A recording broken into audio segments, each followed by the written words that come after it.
Hey, welcome. So, today we're really digging into a story about resilience. We're looking at how California is dealing with what you could call a perfect storm of crises.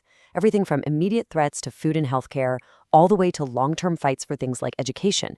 And it all connects to a legacy of service that goes back more than 100 years. And really, it all boils down to this one question. It's a big one. In a state with almost 40 million people, what happens when the very systems that are supposed to protect the most vulnerable just disappear? So here's the setup. It's late 2025, and a federal government shutdown is sending these massive shockwaves across the entire state. And this isn't just some political headline from Washington, D.C. This is a real-world cascading failure that's hitting food security, healthcare, and other essential services for millions of families right here in California. And the very first domino to fall? Food. This number, 5.5 million, that's how many Californians are facing delays in their SNAP benefits, what we know here as CalFresh. Think about that.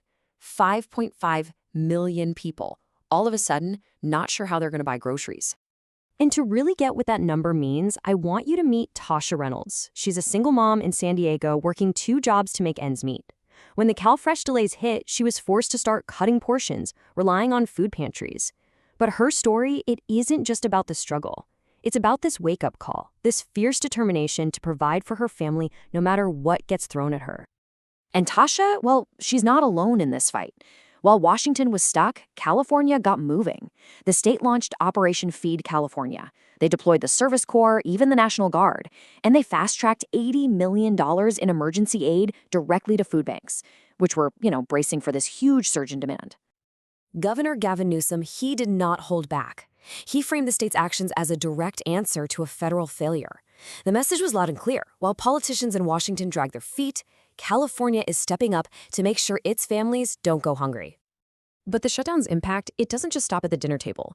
It's also kicking off a healthcare emergency for nearly 2 million people who count on Covered California, our state's health insurance marketplace.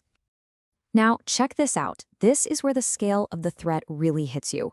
If Congress doesn't renew the federal tax credits, the average monthly premium for people on Covered California could spike by an unbelievable 97%. So a plan that costs you, say, $300 a month could suddenly cost almost $600. That's a devastating blow for working families. Okay, and this is where the story of California's response gets even more interesting.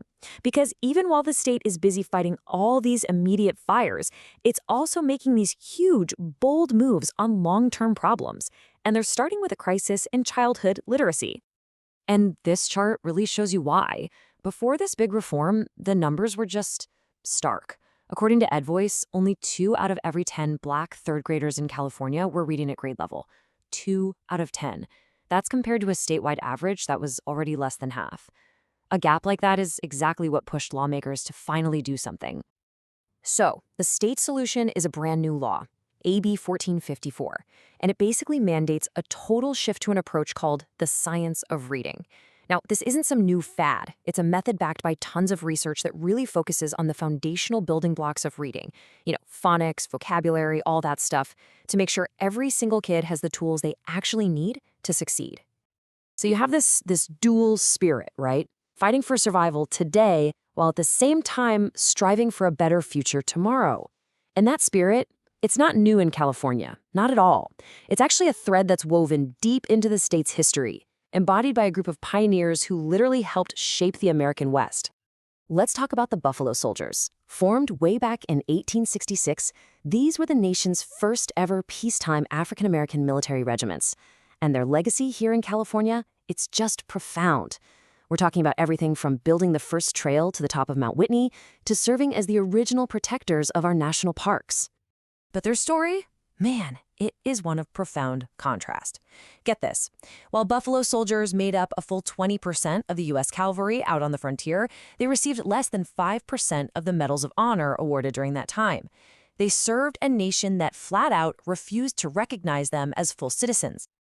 And what they did went so far beyond just combat.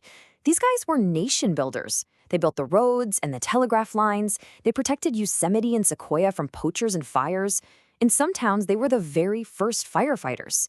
They were absolutely foundational to the West as we know it today. And their legacy, their whole ethos, is just captured perfectly in this line from our source material. Their patriotism wasn't just about serving the country as it was about fighting for the promise of what it could be and what it should become. And that exact fight, that same push for a better, more fair system, is still going on today. You can see it right now as millions of Californians are getting ready to navigate a whole series of complex, critical changes to another essential service, Medi-Cal. Okay, so let's break down what's heading our way.